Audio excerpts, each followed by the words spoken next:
Hello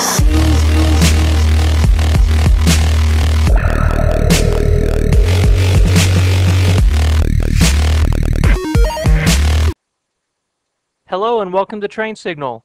You're watching A+ Essentials, Communication and Professionalism. This is part of Train Signal Fast Track CBT video, CompTIA A+.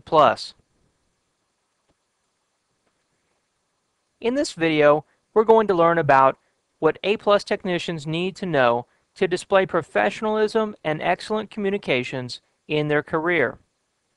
Topics we're going to cover are the importance of communication and professionalism, what makes you a good communicator, how do you appear professional, and telephone and email support.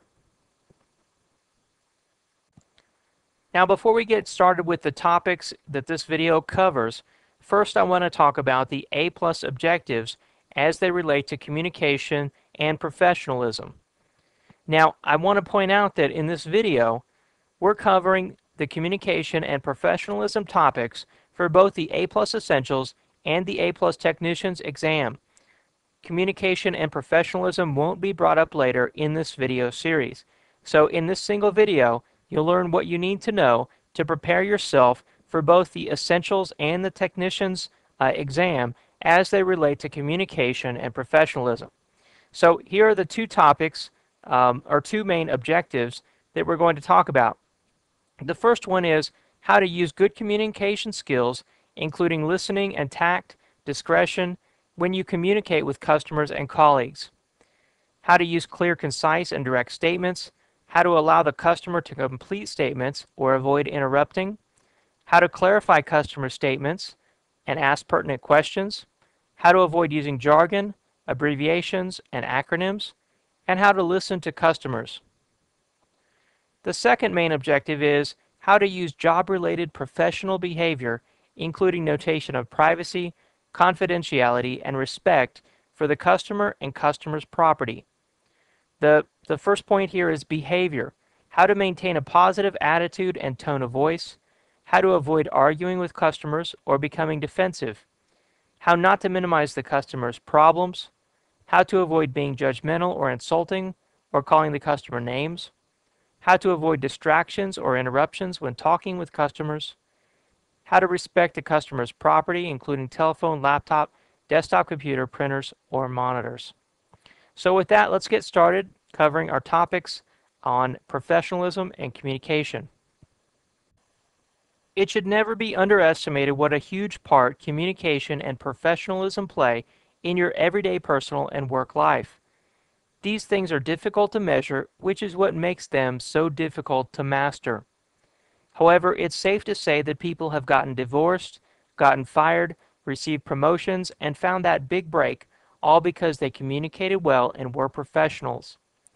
In fact, in my opinion, your communication and professionalism is the most important skill you can master, even more important than your knowledge and experience. How many big directors, vice presidents, or CEOs do you think there are that are out there that are great communicators and are professional, but honestly don't know a lot about technical IT topics? There's a lot of them, believe me. Communication and professionalism makes people feel at ease, and it makes people respect that person, because they believe because they are good communicators and they act professional, they must also be very knowledgeable and have good intentions, be trustworthy. They make all these other assumptions, all based on someone's appearance of communication and professionalism. To me, this also goes back to how someone looks, how someone dresses. If that person dresses well, people assume that they're successful. Whether the person really is successful or not, no one knows, but people make that assumption. And communication and professionalism is the same way. It carries that same clout. If you act professional and you communicate clearly and concisely and can talk to people, motivate people, make them feel important, understand their needs, all those things go much farther even than your knowledge and your experience can carry you. So what makes you a good communicator? Well, the first step in communicating is listening. absolutely number one, the most important thing is to listen. If you don't listen to what someone says, they're going to believe you didn't care, you don't understand them, and you're not going to be able to communicate effectively back to them anyway because you really don't know what it is they're talking about. So you have to listen to every word that everyone says, pause, and think about it before you respond. Next up is tact or discretion. Don't blurt something out. Again, think about it before you say it. Say it to yourself. Put yourself in their place. Say only the things that are important. Stick to business topics only. Get to the point. Don't beat around the bush. Just stick to whatever it is that the business needs and the technical IT topic that you're talking about. Discretion. Don't be telling people, other people's business. It's that simple. That's the easiest way to say it. If someone tells you something, there's no reason you have to go tell someone else unless there's some problem or issue that you need help solving. Use clear, concise, and direct statements. Like I said, stick to the point. Allow the customer to complete statements. Avoid interrupting. So wait till someone is completely done and has paused and waited for your response before you butt in and throw in your 2 cents. Clarify clarify customer statements.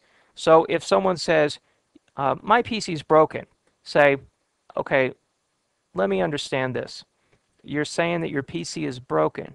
Can you tell me more specifically exactly what the problem is with your PC? And they say, well, it just won't power on. Okay, so let me understand. When you say it won't power on, are there any lights on the computer? And do you know if there's power going to the computer? And when you're talking about when it won't power on, do you mean the monitor, the screen? Or are you talking about the CPU, the case down underneath your desk? So my point is, ask questions. Clarify what the customer is saying. So many times users don't understand technology, and because of that, they can't clearly tell you what's going on. They don't understand how the computer works, how it does what it does, and it's really up to you, the IT technician, to clarify with them exactly what the problem is. So many times there's disagreements between IT and the user, and that's mainly because the person in IT isn't taking the time to fully understand the user's needs or understand the problem. So make sure you ask those pertinent questions. There's the old story about the computer user calls into the help desk and says, my computer isn't working, and they spend 20 minutes trying to figure out the problem, and as it turns out, the power's out to the building. The technician says, get under the desk and make sure the computer's plugged in. And the guy says, well, that's going to be kind of hard because I can't see. Let me see if I can find a flashlight. And he says, well, what do you mean you can't see? Well, you see the power is out to the building. Well, there you go. That's why the computer isn't working. But the technician didn't think to ask, okay, is there power in the building? I mean, that's a pretty obvious question. You would think the user would know that. But on the other hand, you can't just assume that users know how computers work, that they need power. I mean, it seems pretty obvious to me and probably to you as well, but don't take anything for granted. Avoid using jargon.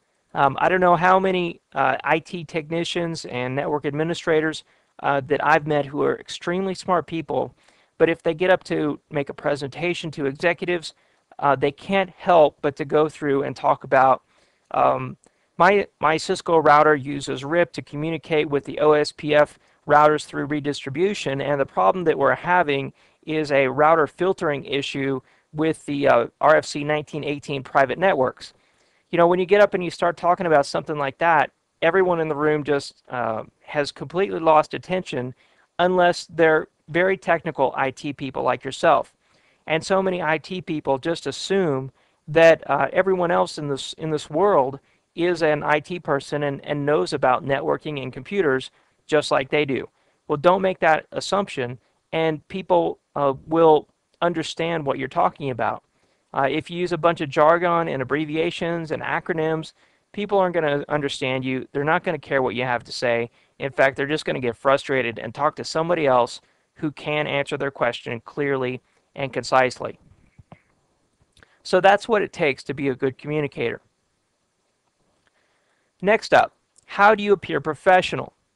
And notice that it says appear professional, because professionalism is all about appearance.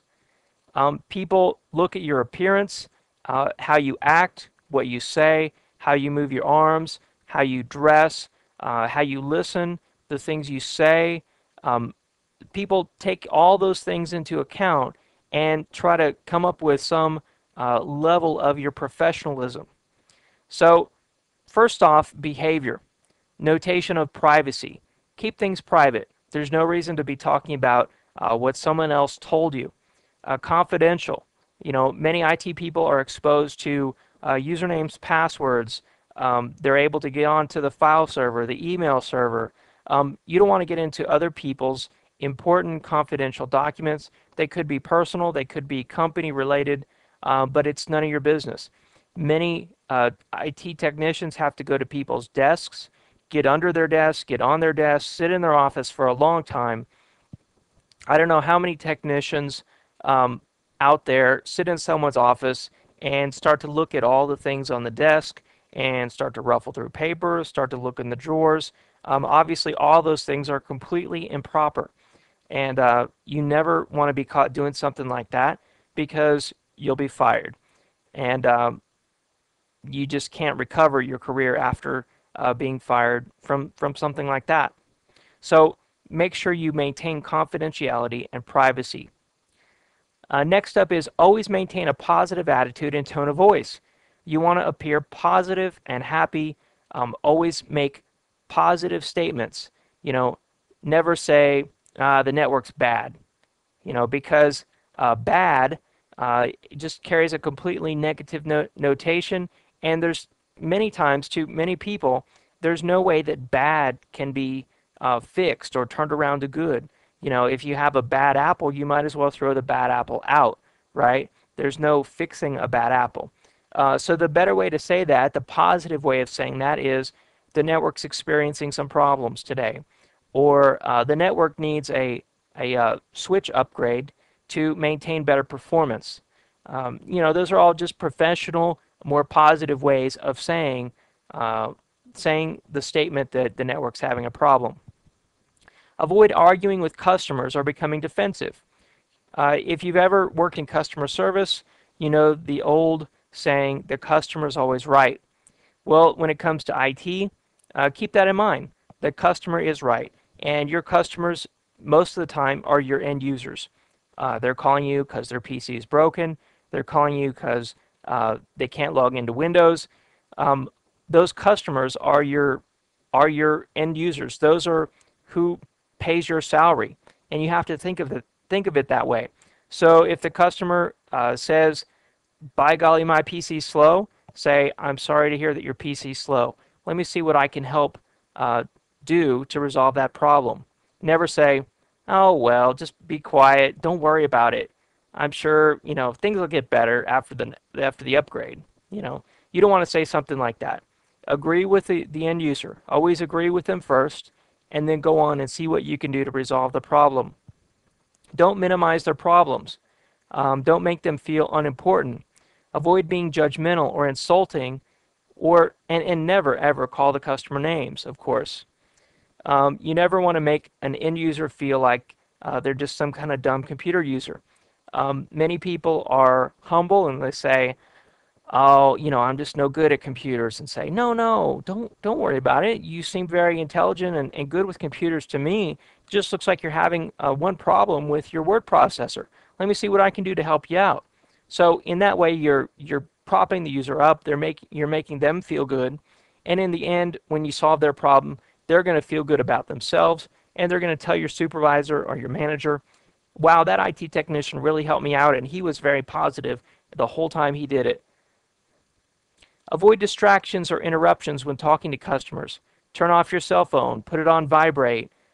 Give the customer 100% of your attention. No matter who it is you're talking to, you need to make sure that you're giving them 100% of your attention.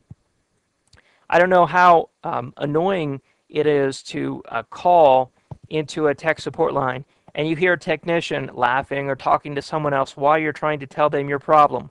Or you hear them typing away on their keyboard and they sound like they're not paying attention.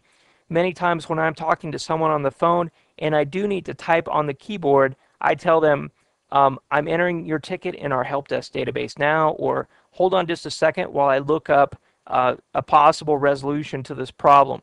So, in other words, you shouldn't be typing unless you're taking notes about what the customer is telling you. Otherwise, the customer could take it as an insult, as you being uninterested in their problem. And remember that appearance is 90% of reality.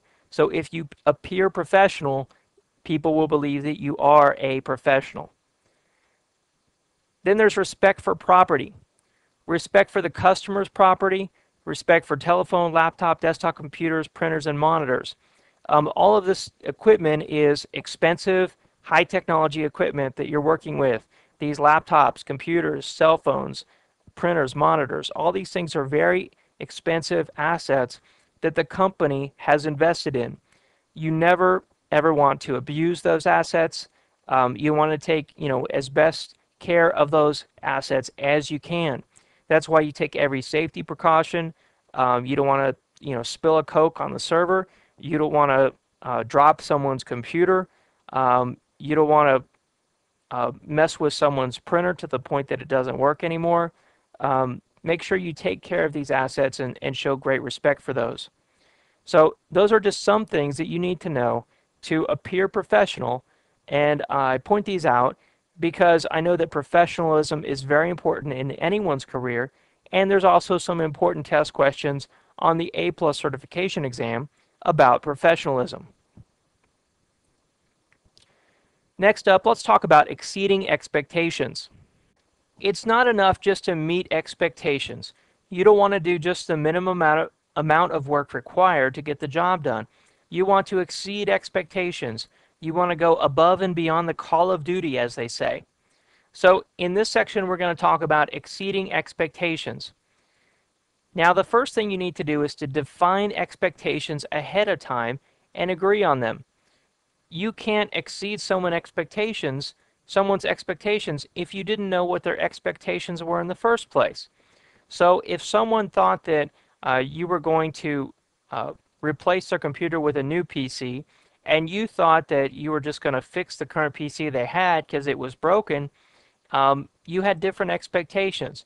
So maybe you did exactly what you thought you were going to do, but to them, you failed miserably because you didn't replace the PC with a new one. So make sure you define the expectations ahead of time. You can't go beyond the expectations if you didn't know what they were. Always underestimate capabilities and overestimate the time frame. Now, I don't mean to do this drastically. Don't say, I'll never be able to get that done within a year. It could take me 5 years. You don't want to overestimate the time frame to be ridiculous. You don't want to underestimate yourself to the point that people think you can't do anything. But when I say underestimate capabilities and overestimate time frame, basically I'm saying be conservative. Don't tell someone that you're going to be able to get something done by the end of the day and then not get it done. You want to at least get it done. That would be the minimum, right? The way you could exceed expectations would be to get it done by lunchtime. But make sure that if you say I can get this done by the end of the day, inside your heart that you can get that done by lunchtime. And if something bad goes wrong, well then it might go to the middle of the afternoon. But make sure that you underestimate your time frame. Make sure that you underestimate your capabilities. You don't say, oh yeah, I can have a Windows IIS server running by this afternoon with PHP and interface to Microsoft SQL, because there's so many pieces to that. Who knows what could go wrong, right? If it's something you've never done before, or you don't have very specific instructions that you know and trust, then you can't say that you're going to be able to get that done in a specific time frame because it's a complex project that you don't have a lot of experience with.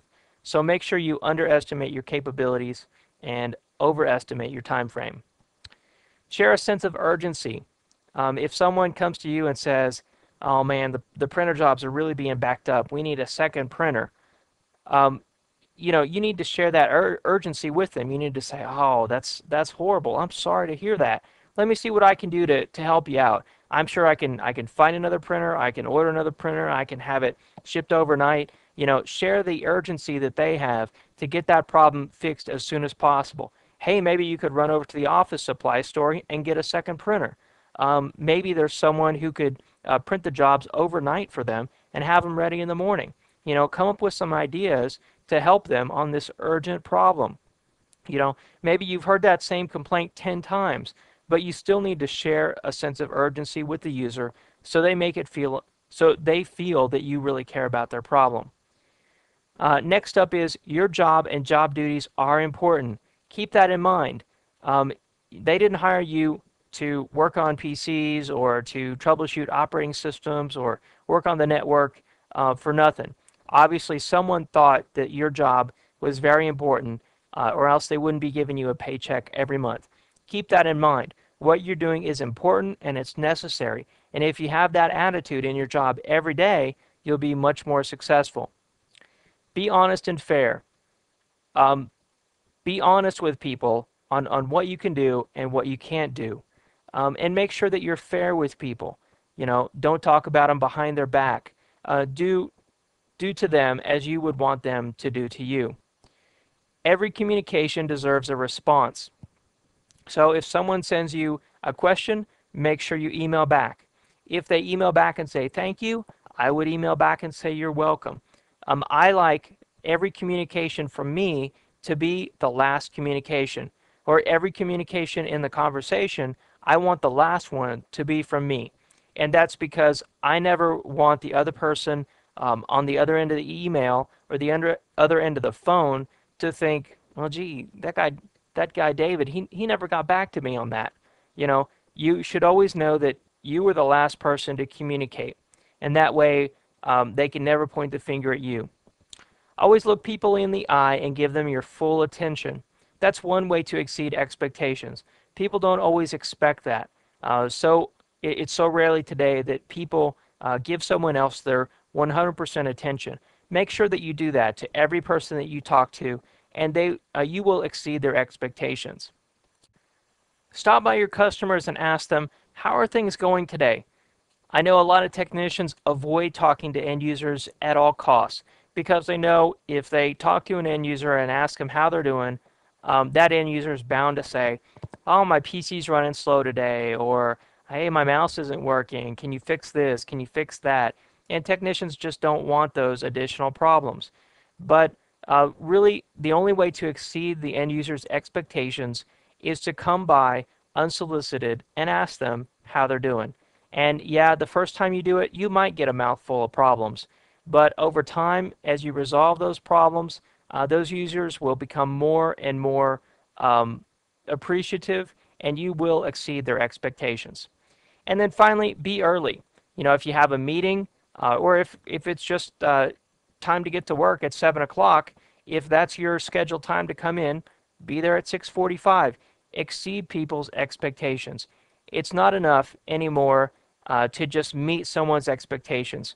No one wants an employee who just comes in and does the bare minimum to get the job done. All managers or employers want employees to exceed expectations. And honestly, that's the only way to get ahead in life and to be perceived as a great communicator, a great professional, and an excellent employee. The only way to do that is to consistently exceed employers' expectations. Now let's talk about telephone and email support. Talking on the telephone and using email to communicate with end users, your customers, is a different situation than talking to them in person. You have to go the extra mile when it comes to telephone and email support because you don't have that face-to-face interaction. You can't see the person's eyes. You can't see the person's hand gestures. You can't see their smile. You don't know how the person's really feeling. All you have are the words on the page, or in the case of the telephone, you have their words, and you can listen to how they say some things to try to understand a little bit better how they're feeling. But you're very limited when it comes to email and telephone support in understanding what the end user really wants or how they really feel. So here's some notes I wrote down on performing the best telephone and email support that you can. First off is to always make sure that you have a greeting or a salutation. Hello, Mr. Smith. How are you doing? And that would be on a telephone or email. Always make sure you greet the person. Make sure you have a valediction. That's not often used, but a valediction is saying, thank you, sir, or sincerely, Joe, if you're signing off in an email. So at the end of a telephone conversation, you say, thanks, Bob, for your question. Appreciate it. I'll talk to you later. So that would be a good ending to your telephone conversation. Nobody wants somebody who just hangs up at the end of a conversation. Make sure you talk in full sentences. That's the best way to communicate, is to use full sentences. Make sure you restate the story. Make sure you completely understand the problem before you answer the question. Even if it is an email, it's going to take a little bit longer. There's going to be a few more email exchanges to help you restate the story and understand the problem. Trust me, it's worth it. Never get emotional. Never read into people's emails. If they send you an email and they say, what the heck is going on? Why is my PC so slow? You don't have to read into that and think that they're angry. They might be. On the other hand, that just might be how they talked. They might be joking with you. You don't know. So when it comes to an email, you can't read into that. And even on the telephone, it's hard. It's hard to read the emotions in people's voices. So try not to get emotional. I know it's difficult for many people who are emotional people or sensitive people that get their feelings hurt. Don't go down that direction. Now, for complex or controversial topics, go visit the person in person if possible. So if someone writes you a nasty email with a bunch of curse words in it, your gut reaction might be to hit reply and type a bunch of curse words back to them. Well, trust me, that's not the best way to handle that problem. If that person is nearby, if you can go talk to them, visit with them, go down and do it. It's the best way to solve the problem. Absolutely, I have no doubt. If the person is far away, call them on the telephone. But don't use email to try to explain controversial topics where there's a lot of emotions or complex topics. If you have some humongous project that's going to take a year to complete, email's probably not the best way to start off that project. Email might be the best way for updates periodically, but not to kick off and plan out this year-long project. Now, never argue with customers. Back to the customer's always right. That's just a general rule. Obviously, sometimes in reality, the customer may be wrong, but do your best to solve that person's problem honestly without getting too emotional. Remember that internal employees are customers too. Now, just because you are on some, say, help desk where people from the public call in and talk to you, you might also have some internal employees that also need your assistance. Keep in mind that everyone is a customer.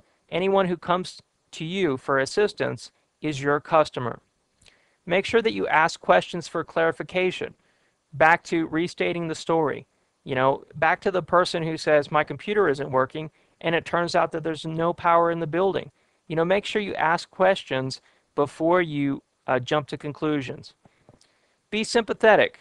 You wouldn't be happy if you were experiencing the same problem that this user had either. So, if the person calls and says, gee, my computer has locked up 10 times today and I'm mad, say, I'm sorry about that. I know I would be pretty upset if my computer locked up 10 times today too. Let me see what I can do to help you. There's so many technicians that just have no sympathy for the end user. They say, well, so did you reboot it?